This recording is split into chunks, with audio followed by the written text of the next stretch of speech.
Bonsoir à toutes et à tous et bienvenue à cette édition de 20 heures. Voici les titres. Les chefs d'État de la CEDEAO soutiennent l'appel du président Sall pour l'annulation de la dette publique et le rééchelonnement de la dette privée. Excusez-moi. En visioconférence, ils ont également abordé les questions en Guinée-Bissau et au Mali. Immersion au centre de traitement de Diamniadio, une première pour une équipe de télévision dans ce lieu hautement sécurisé. 115 malades du Covid-19 y sont passés et 88 ont pu retourner chez eux. Le Sénégal vise l'autosuffisance en masques. Les artisans tailleurs ont démarré une production d'1 million de masques, une commande de l'État pour nationaliser la production. Mais tout d'abord, sachez que le Conseil des ministres s'est réuni ce jeudi et nous attendons le communiqué dans ce journal. Une session extraordinaire de la conférence des chefs d'État et de gouvernement de la CEDEAO s'est tenue ce jeudi par visioconférence. À l'occasion, la conférence a soutenu l'appel du président Macky Sall pour l'annulation de la dette publique et le rééchelonnement de la dette privée. Le président du Nigeria, Muhammadu Buhari, a été désigné champion de la lutte contre le Covid-19. Les chefs d'État ont aussi lancé un appel pour la libération de l'opposant malien Soumaïla Cissé. Le président bissau-guinéen a pris part au sommet. Aboubakar Kane. La pandémie du coronavirus a fini de plonger la sous-région dans une crise sanitaire avec un impact économique et financier négatif qui risque aussi de ralentir le processus d'intégration. Il s'agit à travers ce sommet extraordinaire d'un échange sur la riposte communautaire anti-Covid-19. Après la réunion du Bureau élargi de l'Union africaine, aujourd'hui, c'est la CEDEAO qui soutient l'appel du président Macky Sall pour l'annulation de la dette publique et le réaménagement de la dette privée selon des modalités à convenir. Seule l'annulation de la dette publique et un rééchelonnement de la dette privée contribueront de façon significative au relèvement de nos économies, et c'est tout à fait possible. Les économies africaines sont vulnérables et le continent ne doit pas être en reste dans la recherche de solutions globales à la crise née du Covid-19. La question de la dette africaine a également du sens au plan économique. Soulager l'Afrique du fardeau de la dette, c'est contribuer à sa résilience en tant qu'acteur de l'économie mondiale. Si l'Afrique n'arrive pas à surmonter la pandémie à cause de sa vulnérabilité économique, c'est une menace supplémentaire pour le reste du monde. Tant qu'un virus aussi contagieux continuera de circuler quelque part dans le monde, le risque de pandémie planera toujours sur le monde entier comme une épée de Damoclès. Dans l'unité et la solidarité, la CEDEAO a désigné le président nigérian Muhammadu Buhari champion de la lutte contre le Covid-19. Et pour freiner la propagation du virus, la conférence a mis l'accent sur le respect des mesures de santé publique édictées par les différents États. Un appel a aussi été lancé par les chefs d'État de la CEDEAO pour la libération de l'opposant malien Soumaïla Cissé, kidnappé par des groupes terroristes. Le président Umaro Sissoko Embalo de la Guinée-Bissau a aussi pris part à sa première réunion de la CEDEAO après sa reconnaissance par l'institution sous-régionale. Les chefs d'État de la CEDEAO reconnaissent la victoire de Umaro Sissoko Embalo en Guinée-Bissau. Ses pairs de la sous-région lui demandent de nommer un nouveau Premier ministre et de former un nouveau gouvernement avant le 22 mai. Sedina Ulfal. 4 mois après la tenue de l'élection présidentielle en Guinée-Bissau, la CEDEAO annonce reconnaître la victoire de Umaro Sissoko Embalo. Ce dernier avait déjà pris fonction et avait nommé un gouvernement depuis le 27 février. La situation politique en Guinée-Bissau était tendue ces derniers mois. La contestation des résultats provisoires proclamés par la Commission nationale des élections le 1er janvier 2020 a donné lieu à un contentieux électoral. La Commission nationale électorale avait proclamé à 3 reprises les résultats définitifs de l'élection présidentielle dans le délai prévu. Et d'ailleurs, une des proclamations a été faite sous l'égide de la CEDEAO après une vérification des procès-verbaux des régions demandés par le comité ministériel de suivi de la crise en Guinée-Bissau et toutes ces proclamations ont donné le même résultat. Le contentieux électoral a donc duré près de 4 mois en Guinée-Bissau et la commission de la CEDEAO dit avoir noté des incompréhensions entre la CNE et la Cour suprême d'une part et d'autre part au sein même de la Cour suprême. Face à la persistance de ce blocage et après analyse approfondie de la situation politique en Guinée-Bissau, les chefs d'État et de gouvernement de la CEDEAO ont décidé de reconnaître la victoire de Umaro Sissoco Embalo au second tour de l'élection présidentielle du 29 décembre. La CEDEAO a demandé au président Umaro Sissoco Embalo de procéder à la nomination d'un premier ministre et d'un nouveau gouvernement au plus tard le 22 mai 2020, conformément aux dispositions de la Constitution, notamment celles relatives aux résultats issus des élections législatives. Les chefs d'État et de gouvernement de la CEDEAO ont également souligné la nécessité d'engager immédiatement la réforme relative à une nouvelle constitution qui sera soumise à un référendum dans 6 mois afin d'assurer la stabilité de la Guinée-Bissau. La situation du coronavirus à présent, 37 nouveaux cas positifs sont notés, dont 8 cas issus de la transmission communautaire, suivant le directeur de cabinet du ministre de la Santé, Dr Aloïse Waly Diouf, au micro de François Seck. Ce jeudi 23 avril 2020, le ministère de la Santé et de l'Action sociale a reçu les résultats des examens virologiques ci-dessous. Sur 387 tests réalisés, 37 sont revenus positifs. Il s'agit de 29 cas contacts suivis par nos services, 8 cas issus de la transmission communautaire répartis comme suit: 5 à Touba, 1 à Mbaké, 1 à Tivaouane et 1 à Thiès. 4 patients hospitalisés ont été contrôlés négatifs et donc guéris. Aucun cas grave n'est à ce jour à signaler. L'état de santé des patients hospitalisés est stable. À ce jour, 479 cas ont été déclarés positifs, dont 257 guéris, 6 décédés, 1 évacué et donc 215 sous traitement. Le ministère de la Santé et de l'Action sociale exhorte les populations au respect strict des mesures de prévention individuelle et collective. C'est l'un des titres de ce 20h. Depuis un peu plus d'1 mois qu'il a été mis en place. Jamais le centre de traitement de Diamniadio s'était ouvert à une équipe de télévision. C'est que n'entre pas qui veut et comme il veut dans une telle structure hautement sécurisée. 115 malades y sont passés et 88 ont pu retourner chez eux. Reportage en immersion Omar Diaw. À la croisée des chemins, l'hôpital des enfants de Diamniadio. Face au Covid-19, il a été retenu pour abriter un centre de traitement. Le centre a une capacité de 59 lits, donc destiné entièrement à la prise en charge de ces malades-là. Le centre a été réquisitionné par l'État du Sénégal, donc c'est le 2e centre qui est ouvert après celui de Fann. Le CT occupe un bâtiment flambant neuf destiné au pôle mère-enfant qui allait ouvrir sous peu. La structure est dirigée par une jeune infectiologue, ancienne interne des hôpitaux. Depuis l'ouverture de ce centre, on a eu à hospitaliser au total, jusqu'à ce jour, 115 patients, dont 88 guéris, donc ce qui nous fait quand même un taux de guérison qui tourne aux alentours de 80%, alhamdoulilah. Dans l'hôpital, la circulation est strictement réglementée pour une sécurité maximale de tous. Thermoflash à l'entrée, lavage des mains et solutions antiseptiques. À l'accueil, une cloison isole l'usager. Il est soumis à une prise de température et à un questionnaire. Si c'est un cas suspect, il appelle le médecin de garde qui vient confirmer. Et dès qu'il confirme, il appelle le médecin d'astreinte qui confirme. Ensuite, on appelle le médecin urgentiste qui est résident au niveau de l'hôpital.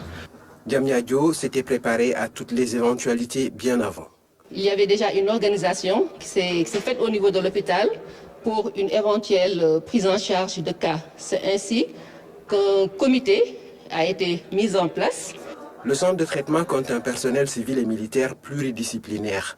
Des éléments de Diamniadio, médecins, pharmaciens et techniciens sont venus en renfort spontanément.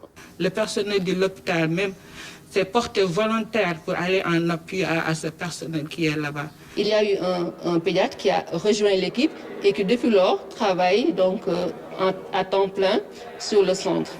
Entrer dans un lieu de prise en charge d'une maladie hautement contagieuse pour une équipe de télévision n'est pas entrer en studio et requiert des préalables. Les hygiénistes ont un rôle important dans un tel environnement. Nous avons d'abord sécurité, nous avons maladie d'abord, sécurité infirmiers, sécurité médecins et sécurité nous suñu bopp. Techniciens et journalistes se soumettent à la règle, il faut se faire assister pour passer dans la combinaison, qui n'est ni un smoking, encore moins une légère robe de soirée. De pied en cap, la couverture est totale, pas pour un voyage lunaire, mais une rencontre avec un malade. Alhamdulillah, vraiment on est satisfait. Alhamdulillah, on est très bien, vraiment. Le traitement est donné suivant un protocole bien précis. C'est un traitement qui est symptomatique, donc fait essentiellement de ces multivitamines-là, dentalgiques et également le protocole avec l'hydroxychloroquine et l'azithromycine. Bien évidemment, après avoir éliminé une éventuelle contre-indication à ces molécules-là. Diamniadio étant d'abord un établissement pédiatrique, pas étonnant que l'on retrouve dans l'effectif des enfants en soins. Il y a 16 enfants qui sont hospitalisés, il y a toutes les tranches d'âge sont partagées. Donc il y a des jeunes nourrissons de 1 mois, de 18 mois, 23 mois. Il y a aussi des grands enfants de 12, 13 ans jusqu'à 14 ans. Avant le début de la thérapie, les soignants préparent le malade au plan psychologique. Au cours du séjour hospitalier, si la situation se dégrade, le sujet en détresse respiratoire ou cardiaque est admis en réanimation. La surveillance devient alors plus rapprochée. Ceux qui se sentent mieux peuvent aller bouquiner. Ils ont la possibilité de venir prendre des livres, de lire. Il faut juste ne pas ramener en rentrant. Si on peut dévorer des livres, la vraie alimentation arrive pile à l'heure en quantité et en qualité. Ce qu'on mange ici, c'est ce que l'on sert à Fan et à Dal Al-Jam, une harmonisation des menus souhaitée par les autorités. Le ministère a demandé à ce que le menu pour les malades donc, soit harmonisé. Il y a des malades qui ont un régime particulier. En attendant un test négatif, cet homme contaminé par son fils, un cas communautaire, et comptant au total 4 infectés dans sa famille, averti. Bokkoon naa ci ñi nga xam ni presque déglu woon conseil yi ñu doon joxe dama yaakaaroon lii dañuy wax nii rek mais dëgg la lii lu am la nit ñi xam ni am na te aussi li ñu leen ci wax pour ñu respecter ko ñu jéem ko respecter. Impossible pour les malades de savoir la personne si bienveillante sous ses protections durant tous ces jours. Tout juste retiennent-ils les voix et les noms inscrits sur les épis, et quand sonne l'heure du départ, le malade guéri tient à savoir qui est qui. Ils insistent pour voir nos visages. Ouais, jusqu'ici, il n'y en a pas un qui est rentré sans nous voir. Dès qu'ils sortent, ils descendent des escaliers, ils disent « je veux vous voir tous ». C'est une curiosité de personnes qui l'ont échappé belle, loin de l'ingratitude, un bel élan de reconnaissance à l'endroit d'une équipe soignante dévouée et engagée sans répit sur le front périlleux de la riposte. Voilà l'immersion de ce 20h au centre de traitement du Covid-19 à l'hôpital de Diamniadio. La recherche d'un vaccin efficace contre le Covid-19 est devenue la priorité. Tous les pays ou presque mettent à contribution leur laboratoire. Ainsi, après la Chine et les États-Unis, l'Angleterre et l'Allemagne se sont lancés dans la course. Des essais cliniques sont en cours. Ramatadem. La course mondiale pour trouver un vaccin s'intensifie. Les premiers essais cliniques européens tant attendus sont annoncés, à commencer par le Royaume-Uni avec l'université d'Oxford, qui a été financée à hauteur de 23 millions d'euros. The vaccine from the Oxford project will be trialled in people from this Thursday. In normal times, reaching this stage would take years. En Allemagne, l'autorité fédérale chargée de la certification de vaccins a donné son accord pour des essais cliniques sur des humains. Il s'agit de BioNTech et Pfizer. Das ist ein sehr gutes Zeichen. Einmal das Zeichen der Hoffnung zur Pandemiebewältigung. Es ist nicht zu erwarten, dass wir dieses Jahr einen Impfstoff haben im Sinne einer sehr breiten Anwendung für wirklich viele Millionen. Aber es ist ein sehr guter Hoffnungsschimmer in Bezug auf weitergehende Entwicklung. Il s'agit de volontaires sains âgés de 18 à 55 ans. La phase 1 est pour voir la dose à administrer et les effets secondaires. Et la phase 2 est destinée destinée à confirmer l'efficacité du vaccin. Il faut environ 12 à 18 mois pour valider un vaccin. La Chine, elle, a déjà démarré depuis mi-mars les essais cliniques suivis des États-Unis. Pfizer est en attente d'une autorisation pour démarrer ces tests. 150 projets donc de vaccins sont en cours dans le monde. Et c'est dans ce cadre que l'Organisation mondiale de la santé appuie les pays africains affectés par le Covid-19. Le Sénégal fait partie des pays bénéficiaires. Le ministère de la Santé a réceptionné un important lot de matériel. François Sec. 5 tonnes de matériel, c'est le don offert par l'Organisation mondiale de la santé. Comme plusieurs pays africains, le Sénégal a reçu son lot. Il est composé de gants, de masques, de lunettes et d'équipements de protection. Pour l'OMS, le succès de la riposte au Covid-19 passe par la protection du personnel de santé. Ce matériel réceptionné lui est destiné en priorité. Nous espérons que ce matériel servira vraiment au personnel de santé qui est en première ligne et qui serait menacé s'il n'avait pas d'équipement de protection. Mais nous pensons que la décentralisation de la riposte au niveau des régions et des districts est une stratégie majeure. Et cette stratégie doit être basée vraiment sur la surveillance. Nous notons que certains districts n'enregistrent pas encore des cas et ces districts doivent se préparer. Les équipements médicaux constituent un élément fondamental dans l'offre de soins. Le ministre de la Santé apprécie cet accompagnement et s'engage à respecter les recommandations de l'OMS pour minimiser les risques d'infection. Nous savons que sur beaucoup de foyers, vous dépêchez vous-même avec vos ressources, des moyens humains et matériels pour nous accompagner. Ça aussi, c'est extrêmement déterminant dans les résultats que le Sénégal est en train de faire. Le Sénégal est sensible et reconnaissant par rapport à l'accompagnement de l'Organisation mondiale de la santé à la riposte du Sénégal. L'exemple le plus illustratif est le fait d'avoir dépêché un expert de la dimension du docteur Farba Lamine Sall pour venir nous accompagner, mais aussi ce don important que vous faites au pays. Donc au nom du chef de l'État, je vous remercie. Et nous allons donc tout faire pour respecter les recommandations de l'Organisation mondiale de la santé, vous informer et être avec vous dans le processus. La recherche active des contacts, la détection et l'isolement des sujets à risque sont entre autres les recommandations préconisées par l'OMS pour lutter efficacement contre le Covid-19. La protection des enfants en situation de rue est devenue une urgence. À Guédiawaye, le processus de retrait des talibés a démarré et concerne une vingtaine de daara à Wakhinane Nimzat.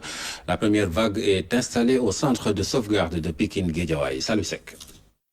Ils sont exposés au risque de contamination du Covid-19. Ces enfants talibés âgés de 5 à 15 ans vivent dans une situation d'insalubrité totale. Vivre dans ces conditions est très difficile, surtout pour des enfants. On ne peut que prendre nos responsabilités et prendre les mesures qu'il faut pour gérer cette situation, surtout dans le contexte actuel. Dans cette concession de quelques mètres carrés, toutes les conditions sont réunies pour la propagation du coronavirus. Dans le département de Guédiawaye, des dizaines de daara sont dans une situation de mendicité. On a recensé 145 daara. Et actuellement, une identification est en train d'être faite à la base. On va retirer tous les enfants qui se trouvent dans les daara où ils ne peuvent pas rester sur place. À Wakhinane Nimzat, la municipalité a déjà recensé plus d'une vingtaine de daara. C'est dans le cadre d'un programme de retrait des enfants dans le contexte du Covid-19. Vous savez très bien que les talibés se déplacent de maison à maison pour demander de l'aumône. Et ce sont des vecteurs du virus, parce que le virus ne se déplace pas, mais ce sont les hommes qui se déplacent, les personnes qui se déplacent pour transmettre le virus. Donc c'est un risque de laisser les enfants dans la rue. Ces enfants talibés vont être placés dans des centres d'accueil pour enfants. Après une période d'isolement de 14 jours, les autorités entendent organiser le retour dans leur famille. Au niveau du centre de sauvegarde, c'est un site pendant 14 jours pour voir leur état de santé. Après, il y a un certificat médical qui sera dérivé. Et après ce certificat médical, il y aura le retour des enfants vers leur famille d'origine, vers leur région d'origine. Le combat contre le Covid-19 rime avec 0 enfant dans la rue, disent les autorités. À Wakhinane Nimzat, élus territoriaux, délégués des quartiers, Badianoukor et Ndayudara se sont mobilisés. Leur credo est la protection d'urgence des enfants en situation de rue exposés au Covid-19. Le Sénégal vise l'autosuffisance en masques. Les artisans tailleurs ont démarré une production d'1 million de masques. C'est une commande de l'État du Sénégal qui veut nationaliser la production. Le ministre Dame Diop est allé rendre visite à ces tailleurs à la Sicap Mbao et à la Sodida. Amélie Diop. La bataille de la production de masques est lancée. Les tailleurs du Sénégal, accompagnés par le ministère de la Formation professionnelle et de l'Artisanat, veulent confectionner 1 million de masques, des masques qui répondent aux normes. Le ministre Dame Diop, qui suit le processus, est venu constater l'avancée de la production. Première étape, Sicap Mbao. Et je suis heureux de constater que nos artisans très ingénieux ont commencé à faire des masques de qualité. Je dois rappeler que ces masques ont été stabilisés par l'Association sénégalaise de la normalisation. C'est des masques donc normalisés et ça qui nous a permis aujourd'hui de lancer cette opération 1 million de masques. 1 million de masques, on sait que ce n'est pas beaucoup pour tous les Sénégalais. Mais l'objectif pour nous, ministère en charge de l'artisanat, c'était de permettre aux artisans d'avoir le pied à l'étrier, de pouvoir faire des masques normalisés. Le marché sénégalais et sous-régional pourrait être bien approvisionné. À la Sodida, chez Gora et Barre Couture, où les couturiers du pays travaillent en regroupement, la motivation est au beau fixe. Chaque région va faire 30 000 masques normalisés que nous allons superviser depuis la production jusqu'au paquetage. L'objectif, c'était donc de permettre aux tailleurs, aux couturiers de travailler dans cette période de crise, mais aussi d'avoir un marché potentiel après pour pouvoir fabriquer des masques et les vendre sur le marché local, mais aussi sur le marché sous-régional. Et je me réjouis de constater que la production avance très bien. Nous avons des unités qui peuvent faire 50 à 50 000 masques par jour, ce n'est pas rien. Des autres unités comme celle où nous sommes aujourd'hui à Desmat font 7 000 pièces par jour, mais par unité. À rappeler que ce sont des associations qui travaillent avec leurs membres. Et ça, c'est l'objectif que nous visons, de démocratiser l'accès aux masques par une fabrication locale. Passé cette première commande d'1 million de masques aux tailleurs du Sénégal, le gouvernement ambitionne d'en faire une autre de 10 millions de masques, des masques achetés à bon prix pour accompagner les tailleurs du Sénégal pendant cette période de Covid-19. Le ministre Mansour Faye était lui à Kaffrine pour évaluer la mise en place des commissions de distribution de l'aide d'urgence. Il a réceptionné le premier stock pour la région. Les activités se déroulent normalement, nous dit Claire Diop. Le ministre Mansour Faye en visite dans les communes de Birkelane et Ségrégata dans la région de Kaffrine. L'autorité est venue constater de visu le déroulement du processus de ciblage à l'échelle communale et villageoise. Le constat fait sur place est que tout se passe bien. Nous n'avons pas rencontré de difficultés particulières. Toutes les orientations dans les TDR ont été suivies et même améliorées au niveau local. Les comités au niveau donc supérieur, c'est-à-dire au niveau du gouverneur, au niveau du préfet et du sous-préfet, ces comités ont été montés dans les règles de l'art. Au niveau, par exemple, de la commune aussi de Ségrégata, vraiment, nous avons trouvé un maire qui a compris le processus et qui l'a organisé de manière transparente avec l'implication de toutes les parties. Et cela a été constaté au niveau même des 14 villages de la commune de Ségrégata. La même dynamique au niveau aussi de la commune de Birkelane. Quelques 3 960 tonnes de riz sont attendues à Kaffrine dans le cadre du programme d'urgence lié à la résilience économique et sociale. Pour une bonne répartition, des comités de pilotage sont mis en place. 4 au niveau département, 9 comités locaux au niveau de chaque arrondissement. 33 comités communaux, 31 comités de quartier et 1152 comités villageois de ciblage toujours. Une démarche qui rassure par rapport à l'encadrement du processus. Le travail se déroule dans de très bonnes conditions et les comités mis en place fonctionnent également normalement. Et ce sont des comités pluridisciplinaires qui tiennent en compte l'ensemble des forces vives, soit des quartiers ou des villages, pour permettre en tout cas une clarté, une transparence par rapport au ciblage qui est vraiment une étape très importante. Du côté des bénéficiaires, l'on se réjouit d'une telle démarche. Le besoin d'aide se faisait sentir dernièrement. Avec la conjoncture actuelle, c'était devenu très difficile pour les pères et les mères de famille du monde rural. Vraiment, un grand merci à nos autorités pour cette noble initiative. Kaffrine compte quelques 39 404 inscrits dans le registre national unique. L'implication de toutes les parties prenantes va faciliter la distribution du riz qui est annoncée dès la semaine prochaine. Le ministre a procédé à la réception du premier jet de 1110 tonnes de riz. Le tout est stocké dans le magasin du commissariat à la sécurité alimentaire de Birkilane. Cette saisie de plus de 5 tonnes de riz, du sucre et des marchandises diverses, c'est le bilan de l'opération menée par les douanes de Ziguinchor à Sindian, localité frontalière avec la Gambie. Dans ce contexte de Covid-19, les fraudeurs profitent du couvre-feu pour faire entrer des produits en mettant en danger les populations. Abdoulaye Sikare. Située dans l'arrondissement du même nom, Sindian est une commune de 16 000 habitants. Elle comprend 19 villages dont les 8 font frontière avec la Gambie. Sindian est une zone frontalière. Et lorsque les frontières officielles ont été fermées, les frontières non officielles ont commencé à avoir un regain d'importance, un regain d'activité.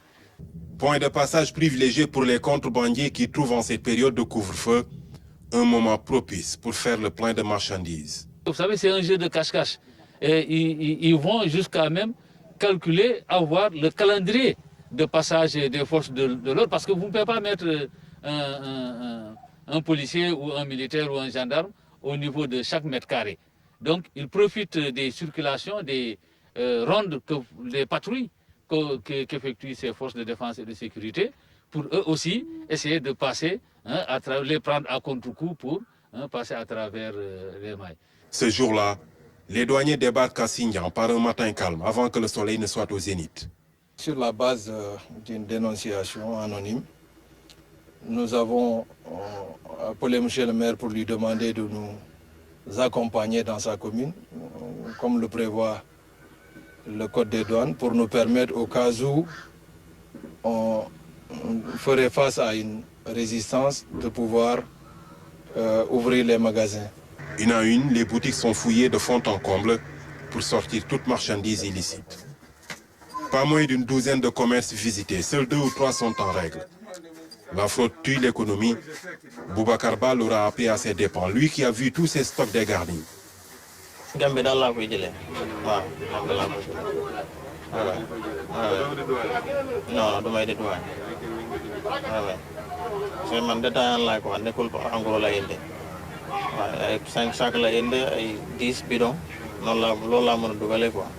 Une quinzaine d'éléments mobilisés, près de 5 heures d'opération pour une saisie de plusieurs tonnes de marchandises. Presque 3 tonnes de sucre, plus d'une tonne de lait et de farine, plus presque 3 tonnes ou un peu plus de 2 tonnes de riz, et sans compter les autres produits divers. Ces produits contournent les lieux de passage officiels ou contrôlés et donc sont soustraits du contrôle des autorités sanitaires, ce qui peut contribuer à la propagation de ce virus au niveau de ces communes. La contrebande est aujourd'hui plus dangereuse que jamais. En traversant la frontière, les fraudeurs peuvent colporter le virus et mettre des communautés entières en danger. Nous parlons du consortium sénégalais d'activité maritime Kosama qui met le bateau le Djilor à la disposition de l'État pour le transfert du riz. Il est en ce moment en chargement au port autonome de Dakar. Pas moins de 3800 tonnes seront acheminées à Ziguinchor. Une contribution volontaire décidée par le conseil d'administration de la société. Lamine Touré. Môle 2, port autonome de Dakar. Le Djilor secoué ce matin au contact des tonnes de chargement de riz. Destination Ziguinchor.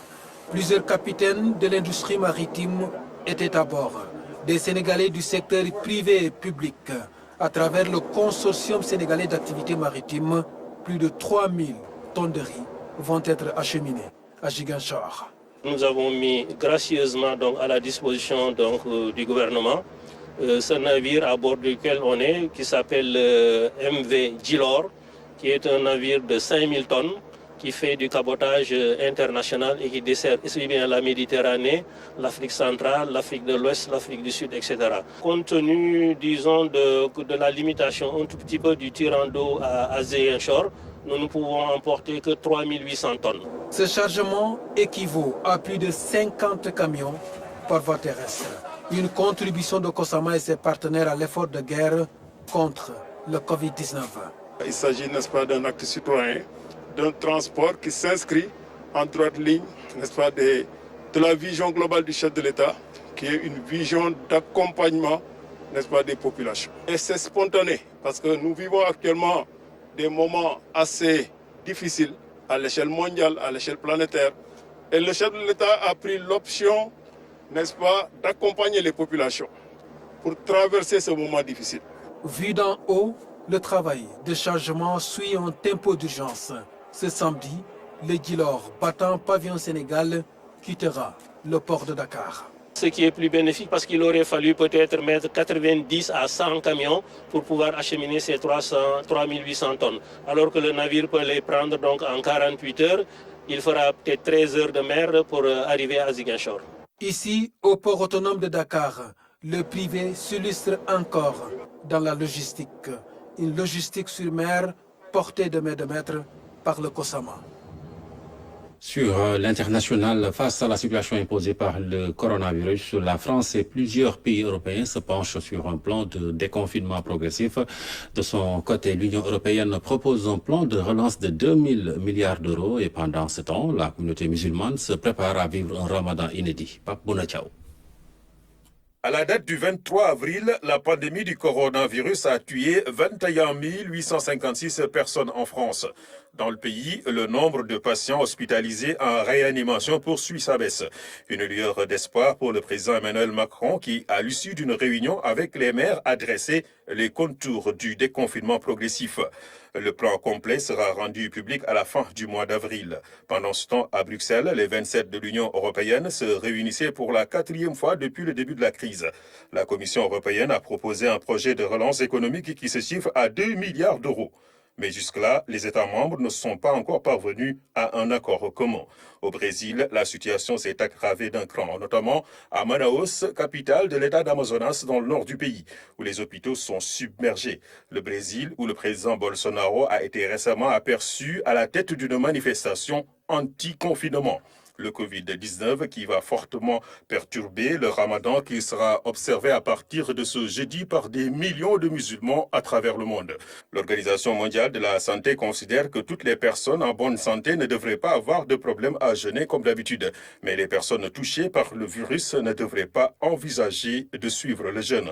L'organisation onusienne appelle à un respect strict des mesures édictées et recommande l'annulation de tous les rassemblements religieux pour éviter la propagation de la maladie. Une maladie qui à ce jour a tué plus de 185 000 personnes.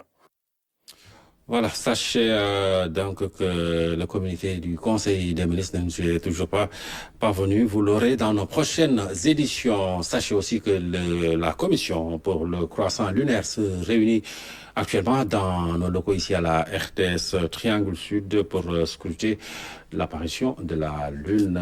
Vous aurez donc des échos dans nos prochaines éditions. L'information revient à 23h avec Maria Madramé. Merci de nous avoir suivis. Passez d'excellents moments en compagnie de nos programmes.